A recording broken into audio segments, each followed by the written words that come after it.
तो ये मानवा की शुरुआत में मेनकट हमें बताता है, मैं एक कारपेंटर हूँ और मेरा मेन जॉब कोई फिल्म स्टूडियो हो गया या फिर कोई बार हो गया, उसमें ज्यादा आता है। और तुम लोग सोच रहे होगे कि मैं कारपेंटर यानी कोई डिजाइनर होऊंगा जो कि लकड़ियों का काम करता होगा, लेकिन तुम जो सोच रहे हो वो बिल्कुल ही गलत है। तभी एक बंदे की तरफ चप्पल का हमला आ जाता है और कोई कहता है कि जल्दी से काम करो, यहाँ पर एक जगह खड़े मत रहो। फिर हमें दिखाया था वो बंदे को जो कि चप्पल को फेंक रहा था और कहता है, मैं जो कहा तुमने सुना नहीं अभी, ये फिल्म स्टूडियो है, जल्दी से इसलिए काम कर, नहीं तो ऊपर से तुम्हें सैलरी भी नहीं मिलेगा। फिर वो लड़का कहता है, ओके ठीक है, आप चिंता मत कीजिए, ये काम मैं कर दूंगा। और वो कहता है कि हमको, हाँ तुमने ये सही देखा, मैं एक ऑर्डिनरी सा लेबर हूँ जो कि एक सामान को उठा के वहां पर रखता है, और मेरा नाम है ली ऊजी और मैं 28 साल का हूँ। लेकिन वो भी मन में सोच रहा था उसको गाली देते हुए, सच में तुम एक इंसान के ऊपर चप्पल कैसे मार सकते हो? हाँ मुझे पता है किसी किसी का मॉम मारते हैं, लेकिन मेरा मॉम अभी तक भी मुझे मार नहीं है, लेकिन तुम्हारी हिम्मत कैसे हो गया मारने के लिए? रुको, मैं एक दिन जब बड़े पोजीशन में आ जाऊंगा मैं तुम्हें पहले ये नौकरी से निकाल दूंगा। फिर शाम हो जाता है और मेनकट कहीं पर आके सीढ़ी पर बैठ जाता है और कहता है कि मैं ये काम को पिछले 5 सालों से कर रहा हूँ, लेकिन ये काम बहुत ही मुश्किल है और बहुत ही टायर्ड है, मैं बहुत ही थक जाता हूँ शाम होते होते। फिर उसके फैमिली के बैकग्राउंड के बारे में बताता है और कहता है कि मेरा एक ब्रदर था और एक सिस्टर इन लॉ भी था और वो दोनों शादी कर चुके थे और खुशी खुशी से जिंदगी जी रहे थे, लेकिन कौन सोचा होगा कि कुछ समय बाद उनका कार एक्सीडेंट हो जाएगा और इसके बाद से मेरा फादर जो कि ये सब कुछ देख नहीं पाया और उनको हार्ट अटैक लग गया और उसी चक्कर में वो भी ये दुनिया से छोड़ के चले गए। और मेरा मदर जो कि अभी भी बीमार रहते हैं, और जो बाकी बचा मेरा भांजी यानी मेरा ब्रदर का लड़की, क्योंकि उसका दोनों पेरेंट्स खो चुके थे, इसलिए उसको केयर करने के लिए कोई भी नहीं रहा मेरे अलावा, क्योंकि मेरे अलावा मेरा मॉम ही है जो कि केयर कर सकती, लेकिन मेरा मॉम को भी केयर चाहिए, उनके तबीयत भी ठीक नहीं है और ये फैमिली में मैं ही अकेला पड़ गया हूँ। अगर मैं कुछ नहीं करूंगा तो फिर ये फैमिली भी डिस्ट्रॉय हो जाएगा। और उसी समय वो मिलिट्री सर्विस से भी आ गया था, क्योंकि वहां पर होता है कोरिया में 1.5 साल का मिलिट्री सर्विस कंपलसरी है सभी के लिए, कोरियन सिटीजन के लिए। और इसके लिए मैं मेरा कॉलेज से भी ड्रॉप आउट हो गया, मतलब निकल गया आधा पढ़ाई करके हुए। और उसी समय वो कंप्यूटर भी देख रहा था, पार्ट टाइम जॉब खोज रहा था और उसे एक मिल भी जाता है जो कि पर डे का उसे 1000 रुपए मिल रहा था और महीने का 30,000 रुपए। और वो कहता है कि यहाँ पर कुछ ज्यादा जॉब नहीं है जो कि मैं कर सकता हूँ, उसके अलावा मैं एक यंग हूँ और इन एक्सपीरियंस हूँ, लेकिन ये सब काम करते हुए मैं हमेशा मैं मनी के बारे में सोच रहा था। और जब मैं मनी के बारे में सोचता हूँ मैं जोश में आ जाता हूँ और ये काम भी बहुत ही आसान हो जाता है मेरे लिए। और इसी तरह से मैं ये काम स्टार्ट किया, मल्टीपल जॉब। लेकिन इतना सब करने के बाद भी मेरा फैमिली को मैं खुश नहीं रख पाया और एक अच्छा डिनर भी नहीं करा पाया। और वो रात को आया था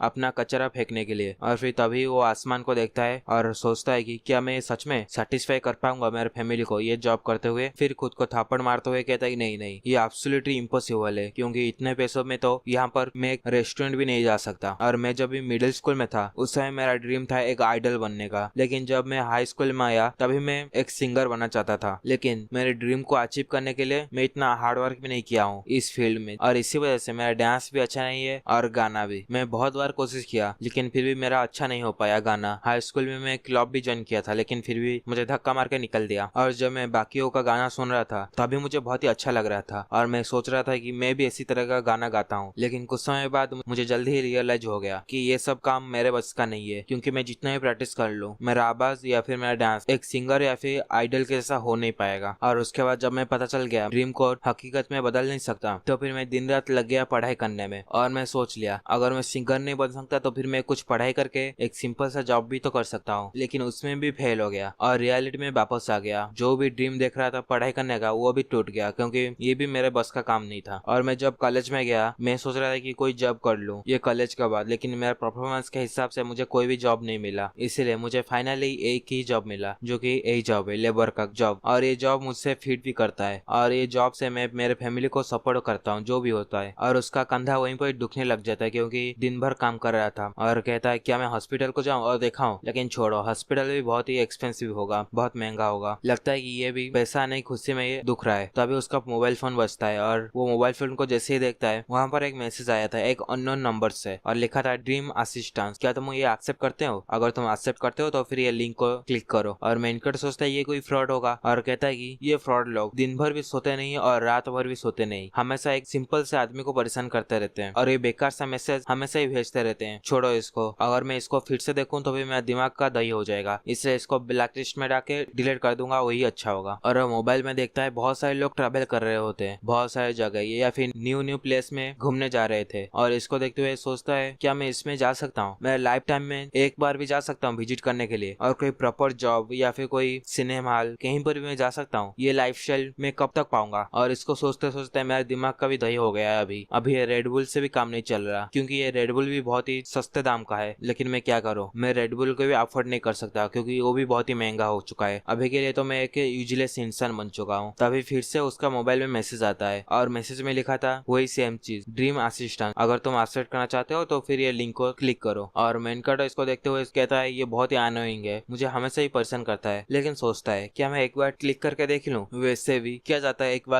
बार क्लिक करने से। मेरा बैंक अकाउंट में तो बैलेंस भी नहीं है, मेरे बैंक अकाउंट का डिटेल भी अगर चला जाए उनके पास तो फिर वो खुद ही से मेरे बैंक अकाउंट में पैसा भेज के दे देंगे, क्योंकि मैं इतना गरीब हूँ। चलो वो लिंक को क्लिक करके देखते हैं आगे क्या होता है। और जैसे ही क्लिक करता है वहाँ पर एक दूसरा मैसेज आ चुका था, और वो मैसेज में लिखा था कंग्रेचुलेशन, आपका असिस्टेंट कुछ ही देर में हाजिर हो जाएगा, और ये असिस्टेंट तुम्हारा ड्रीम प्लान को फुलफिल करने में हेल्प करेगा, और नीचे दिए हुए बॉक्स में आपका ड्रीम को फिलअप करो। और मेनकर कहता है ये क्या है, मुझे लग रहा है कि ये कोई जॉब सर्वे है। फिर वो लिख देता है वहाँ पर सिंगर बोल के, लेकिन कुछ समय बाद वो डिलीट भी कर देता है और सोचता है और ये कौन सा ड्रीम सच होने वाला है, इसीलिए मैं कोई अच्छा सा ड्रीम लिखूंगा जो कि मेरे औकात से भी परे हो। इसलिए वहाँ पर लिखता है ऑलराउंडर स्टार, मतलब सिंगर भी, डांसर भी, सब कुछ। लेकिन कुछ समय गुजर जाता है, लेकिन वहाँ पर कुछ भी नहीं होता, और मेनकट भी ऐसा हो जाता है और कहता है कि सच में मुझे लगा था कुछ ना होगा, लेकिन फिर भी मुझे उम्मीद तो नहीं थी, लेकिन छोड़ो यही रियलिटी है मेरे लिए भी। लेकिन तभी उसका मोबाइल में फिर से नोटिफिकेशन आता है, और वहाँ पर लिखा था आपका ड्रीम डिटेक्ट तो क्या है, लेकिन आपका ड्रीम का स्पेसिफिक रिक्रूटमेंट आप यहाँ पर नोट कीजिए। मेनकट भी इसको देखते हुए गुस्सा हो जाता है और कहता है ये सर्वे बहुत ही अनोइंग है मेरे लिए, फिलअप करने से कुछ तो होने वाला नहीं है, लेकिन फिर भी इतना सवाल पूछ रहे हैं कि जैसे कि मेरा इंटरव्यू चल रहा है। और वहाँ पर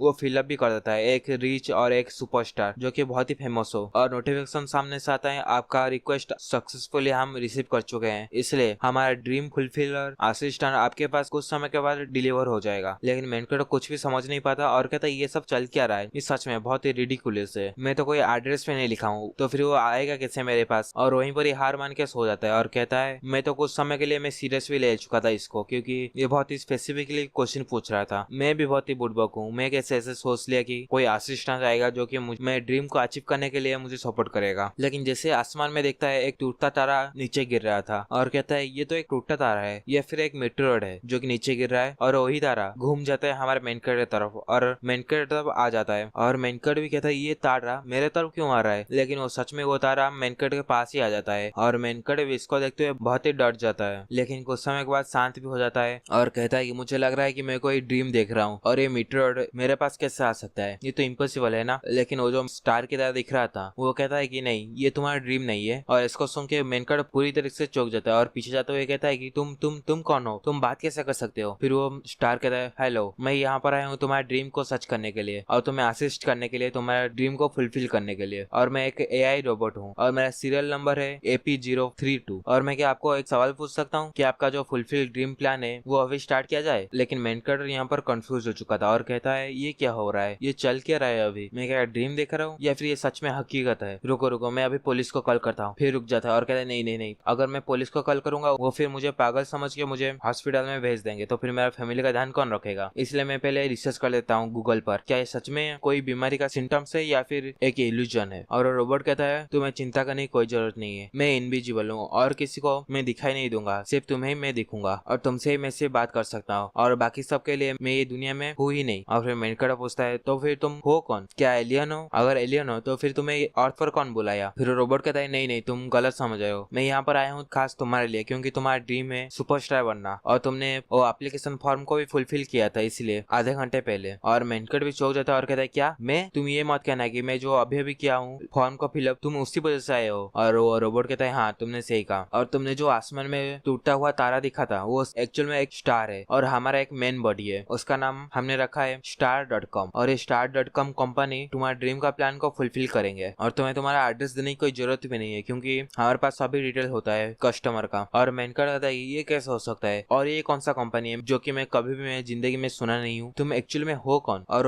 रोबोट कहता है star.com कंपनी का कोई भी इंफॉर्मेशन बाहर रिवील नहीं हो सकता, इसलिए मैं आपको कुछ भी नहीं बता सकता। और मेनकट भी गुस्सा हो जाता है और कहता है कि इसी तरह के रोबोट भी यहाँ पर होते हैं जो कि अपने ओनर को ही बात बताना नहीं चाहता। और रोबोट कहता है कि तुम्हारे रिक्वेस्ट के अनुसार मैं यहाँ पर आ चुका हूँ तुम्हें असिस्ट करने के लिए, तुम मेरा ओनर नहीं हो, इसलिए तुम ये बात को ध्यान रखना। और ये एपिसोड भी यहीं पर ही खत्म हो जाता है। नेक्स्ट एपिसोड कुछ समय के बाद आ जाएगा आज ही, और वो एपिसोड को देखने के लिए थोड़ी देर इंतजार कीजिए। तो फिर मिलते हैं नेक्स्ट एपिसोड में, बाय बाय।